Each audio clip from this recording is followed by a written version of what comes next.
નમસ્કાર, ગુજરાત સિક્યોર ન્યૂઝમાં આપનું સ્વાગત છે। હવે જોઈએ આજના સમાચાર।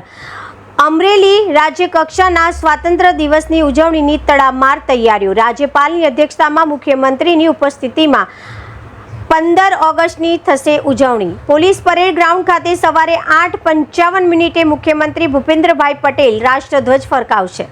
વરસાદને ધ્યાનમાં રાખીને 3 વૈકલ્પિક સમયપત્રક તૈયાર કરાયા છે। વરસાદ ન પડે તો આ કાર્યક્રમ 95 મિનિટ સુધી ચાલશે। સામાન્ય વરસાદ હોય તો 85 મિનિટ અને વધુ પ્રમાણમાં વરસાદ પડે તો માત્ર 78 મિનિટમાં કાર્યક્રમ પૂર્ણ કરાશે।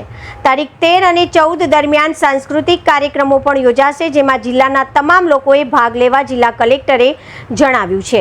કાર્યક્રમમાં વ્યવસ્થાના ભાગરૂપે 3 સ્થળે પાર્કિંગ વ્યવસ્થા ઊભી કરાઈ। રાષ્ટ્રીય તહેવારની આ રાજ્ય કક્ષાની ઉજવણીના ભાગરૂપે સમગ્ર અમરેલીને લાઇટોથી શણગારાયું।